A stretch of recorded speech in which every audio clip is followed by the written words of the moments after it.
Welcome back. Deborah never really took a break.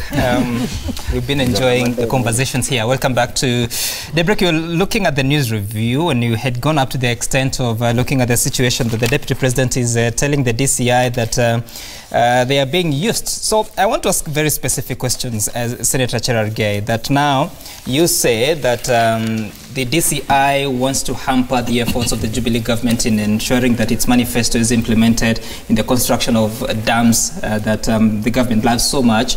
But when you go on the ground, you don't see these dams. So how do you explain your claims? No, you know, everything has a process, and therefore when the contract was awarded, there was so many processes that were involved before the government did commit itself. And even the insurance, the procurement procedure must be followed. It is not just like buying a Panadol in a chemist. Well, it is more elaborate. And therefore, the big question should have been, there are many agencies in government that are involved before a project is approved, including the advice of the Attorney General. And in fact, interestingly enough, one of your journalists was on the ground. He was shown the map. He went on the ground to meet the engineers on how the process should be started. And what we are saying is these processes have already been followed. But interestingly, midway somewhere, somebody decided that the two dams should be politicized for some politically vested interest and succession politics. But Senator, because we have over many dams like Carmenu in central Kenya and many other dams in Tuake, we have many others even in my own county in Keben. It has not started, yet the contract has been added because there is a particular procedure where even insurance are being paid. The compensation should be done. Of course, finally, I want this to be on record so that Kenyans cannot be misled. You have also to ensure the relocated families are compensated. The land is released from Kenya Forest Service. Well, the people who are occupying places are compensated. The Kenya Forest Service has said that they're not going to give out those 400 Of course, hectares. I have seen the developing story. But I'm saying, before all these shenanigans, the corruption, propaganda in undermining development in that region, the KFS and other residents have already given up their land so that they can ensure they are properly compensated, then the project can start. And now that KFS has come out to say, as it's one of the new emerging within the story, that they will not give out the 400 hectares, at the end of the day, money has already been released. The project hasn't started. Of course, that will be avoidable contract, and therefore we will be seeing now the government and the person who has given the contract will now agree on how the proper way out. But you know, this thing, the Kenya Forest Service is a public land. Do you see that money coming back to Kenyans? Do you see that now that things have halted? You know, of course, I saw in your news alert yesterday that the DCI has completed the investigations. We would like to know. I can't just and I need to advise these investigative agencies that you should avoid answering and coming to television to answer us, the politicians. You should be busy giving us facts.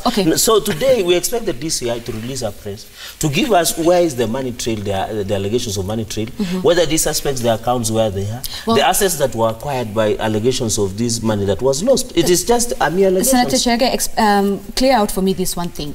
The DP and his team and his allies are saying that the DCI is being used to halt most of the Jubilee project. Yet, about 12 MPs from the same party, Jubilee, are saying that whatever the DP is saying is false, and the fact that DCI should continue with his work. In fact, they're even saying funding should be given, more funding should go to the DCI. We're seeing two different scripts being read, yet from the same party. Why? But you remember the 12 MPs, some were from ODM. Yes, ODM. So the imaginations of handshake is doing miracles. So you should be very careful. Senator, really, the issue is, even if you talk about the 12 MPs, you should be very clear to Kenyans. Senator, half of them were from ODM, and even one Mbui from the Wiper. So at the when you say that, you actually... You know, we cannot allow this narrative that are being used. Let me cut you short and help you to frame what you want to say. You cannot claim politics on the other side and still stand with what you're saying, because everything that you're talking about is useless as long as we do not track the 21 billion shillings that has already been paid. And I want to ask the rest of the panelists, how do you ensure that these fight against corruption, we win it, we get value for the 21 billion shillings, despite what the politicians are saying? But before he comes into answer, I'll give you a chance. Let's start with Senator 21 billion, the 7 billion, the 63 billion. No. These investigation agencies must tell us, must tell Kenyans, in terms of this money that they are saying is misappropriated. Okay, there is a money trailer, Senator Adama said already. All right, Senator Cherargei, I'm quoting the figure that has been provided by the DCI. But the DPP also provided the 721 billion. I would have liked Senator Cherargei to go on, because the longer he goes on, the more confused he becomes and the more contradictory it becomes. I think that kind of statement that if ODM MPs say something, then it should not be taken seriously is very contemptuous. We've seen statements coming from the governor of Elgeyo Marakwet, who then technically would be one of the most interested persons in this project. And the Elgeyo Marakwet governor put out a notice, a statement saying that we want this dam, but we want the air of corruption and the whiff of theft around it to be cleared so that the people can get the dam. And I believe that that should be the conversation. Any rightful thinking leader, be it the chairman of JLAC, be it the senator for Elgeyo Marakwet, who also leads government troops in the house, should be singing from the same script with government. The manner in which they've been conducting themselves, they call it divergence of opinion. It is short of contempt for the leadership. It is short of contempt for Uhuru Kenyatta, who is the leader of that party. We should allow DCI and DPP to carry out the investigations and prosecutions, as Senator Cherargei has stated. And there is a presumption of innocence until guilt is proven. But we are seeing a situation where people are jumping up and down as if their guilt has already been confirmed, even at the stage of investigations. We are finding people who ideally would have thought were strangers to the matter. They are the ones giving the nation explanations. Why would the deputy president, and he tried to justify that in Kirinyaga, that he's the one who looks after the goats, and so he knows how many goats there are in government. Why then Uhuru Kenyatta is the ultimate cattle herd in this matter? He's the one we elected directly to look after the goats. So if Uhuru Kenyatta has counted 21 billion goats as lost, directed Raila Odinga, relax. If Uhuru Kenyatta counted the goats and confirmed 21 billion were lost, if the CS Treasury counted 21 billion, how then does William Ruto say that he's a herdsman better than anybody else, and it's only 7 billion that was lost? But even if it was 1 shilling lost, the people of Turkana are starving. The CS went there with 7,000 bags of maize. How much is that? 14 million Kenya shillings for the starving people of Turkana. Whereas in some parts of the country, people are running away with 21 billion Kenya shillings. That money, if you split it between the residents of the 12 counties facing starvation, which includes Makueni, will turn around the lives of the people. We must be serious. We must stop looking at everything with 2022 and our own selfish political interest. This particular story, and I know Senator Cherargei, being on chair of JLAC, he knows the truth. But he has to play politics. All right, Honorable Dan, let me come to you. You know, I don't investigate. We don't have powers. You know, you can't allow this to go on record. Eh? So what's I don't have powers to investigate. No, of course. I can't allow to go to the public domain. Right. So the jailer does not investigate corruption matters. No doubt. He should be asking the DCI and DPP to provide these sensational allegation claims Senator, in the media. What's the truth according to you? The truth is that the fight against corruption should be done.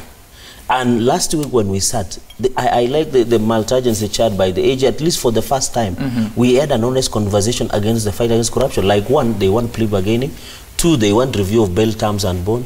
3, they want issues of conservatory orders, and many others issues of bribery allegations provided by the Bribery Act that was passed in the last parliament. The issue is that everybody, even myself, even the deputy president has been on record that we support the fight against corruption. But that one should not be a license of having ammunition that you can shoot everywhere. Is it possible to support the fight against corruption without fighting it? We have everybody fights against. What do you mean by fighting it? You stop fighting the fight against corruption. No one is fighting the fight against corruption.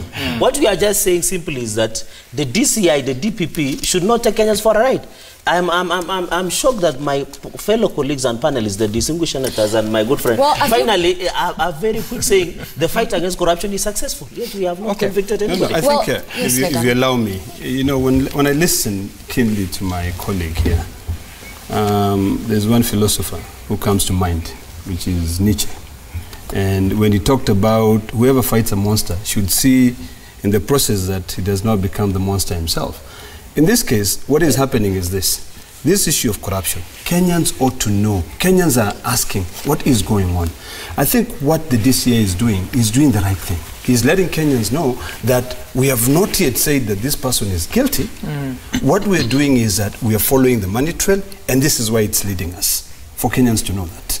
Now, the people who are being pointed at are now the ones who are afraid, and the guilty ones are always afraid. So I think what we ought to do now, instead of talking about 2022, instead of now fighting DCI and saying that, oh, he's being used to fight succession politics, I think what we need to do is to let the DCI carry out his mandate. Okay. His functions are very clear.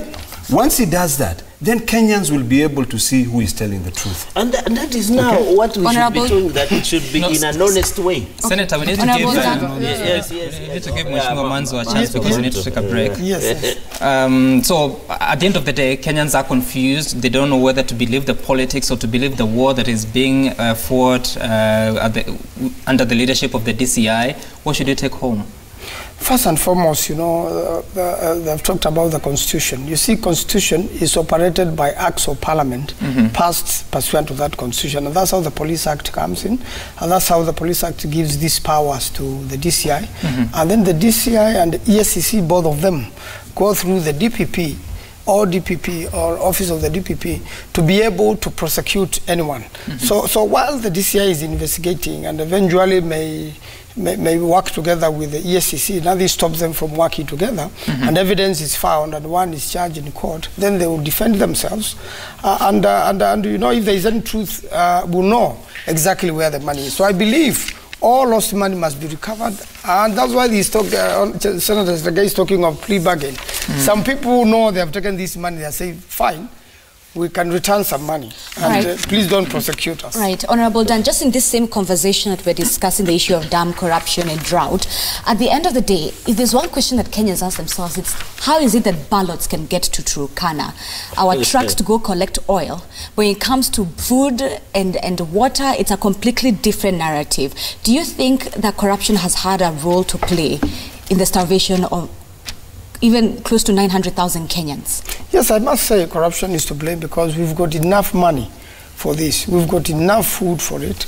And it is true, even if a ballot box can get to Turkana to every voter within 24 hours, that it means food should even take a shorter time to get there.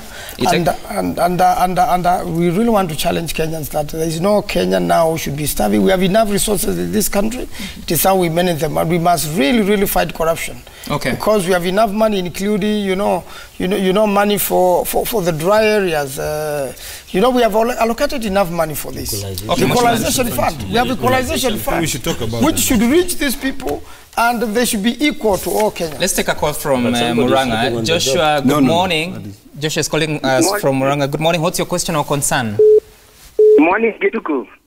Right, go ahead. Yes, I would like to make my contribution on the debate on corruption. Now, number one, I'm surprised when I hear Senator Cherukuri saying that the DCI is not telling people what he's doing. But as a senator, I'm sure he's aware that the Constitution clearly states that access to information is a right. And as a senator, I don't know if he has made any efforts to go to the DCI, and he's a very senior member of the government official. He should have gone there to ask what are the findings, how far, what is the progress.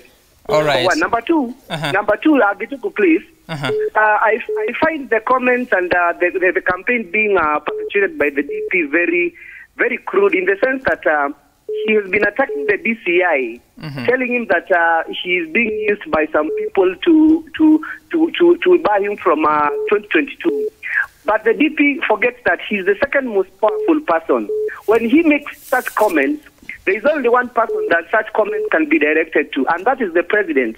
So my advice to the deputy president would be that if you find that your line of thought and your vision is not in tandem with your boss, I think the honorable thing will be to resign. Okay, all right. Thank you so much, Joshua, calling us from Muranga. He raises two issues. And first of all, are you able to exercise your right to access to information and go to the DCI and get information? I don't know that that's a possibility on matters that are under investigation and you're not a party. And then number two, is the DP targeting whatever he's doing against the president? Who wants to respond to that? Could I take, maybe, because the caller has raised some very fundamental points, and I know that over the weekend there were certain calls that if the kitchen has gotten too hot for Deputy President William Ruto and Cherargei and Murkomen and others, the honorable thing for them to do is to resign and let them come and experience what we have been experiencing in the opposition. Obviously, his chair of JLAC will go, Murkomen's leadership of the House will go, and so on and so forth. In 1960, I think in the 1960s, when Jaramogi Oginga Odinga realized that ideologically he could not agree with Jomo Kenyatta, he did what he had to do. He resigned from government. They were the founding fathers. They built the first government. Jaramogi resigned. Right. And so there are trends, there are precedents. But Senator Kajwang, our politicians resigning is unheard of in Kenya. They'd rather stay in office. No, but I've given you an example of a politician who resigned, Jaramogi. Oh, wow. Jaramogi so did. between 50 years ago and now. Raila Odinga did. He left from Kenya and went into NDP. Okay. You know, I like Moses. Moses is one of the rational people I know. Accessing the information to DCI. Of course, those are things under investigations, and you answered very well. Number two, what I wanted to do to him now, this issue is this issue of whether resigning or whoever wants to resign. I want to assure the ODM, because now Wiper and ANC are sober, there is nothing called NASA, that they will not even have an iota of space in Jubilee government. I know they are praying to go day and night. They are praying. Let me finish. Some we are not in Jubilee. Point of information. I am not in Jubilee. That is why I'm saying. Raila Odinga is a leader. You didn't allow me to finish. Senator, you keep losing me. No, protect me. Let me finish. You don't even allow me to finish. And this is the opportunity. Joshua from Muranga asked if the deputy is very uncomfortable with the president, isn't the honorable thing to step out? But that is the same narrative that ODM was doing yesterday. That's why I'm just joining a trail of thought. That is when Joshua and people like Moses has answered very well that that if the DP and some of us are dissatisfied or they are uncomfortable, they should resign. That is confirm our worst fears and what the Senate Minority Leader James Orengo, that this handshake and the coming of Raila Odinga to work with Uhuru Kenyatta, their agenda has been simple. They are looking for the Sumkata government because they want to make them dark presidents. That's your answer. Can I just weigh in on this? I think it is important for us to, in Kenya, we take ourselves as a superpower in the East African community. You know, we are the most aggressive community. When you look at what is happening in the healthcare in Europe, for instance, Finland, last week, the entire government resigned because they failed to implement certain reforms on the healthcare. Now, here we have the DP saying that Kinoti, who is the person who is in charge of investigation, doing forensic analysis, is being used to derail Jubilee function. If the DP believes that this is the case, and there's nothing he can be able to do to be able to put everything into sanity, let him do the honorable thing and resign. All right. It's that simple. And that's the same thing that caller is asking. Because you cannot continue, you know, fighting, pointing fingers. And those fingers, you're pointing one finger and the bigger one is pointing right back at you. You know? So what ought to happen here is this. Number one, Kenyans want to see action taken.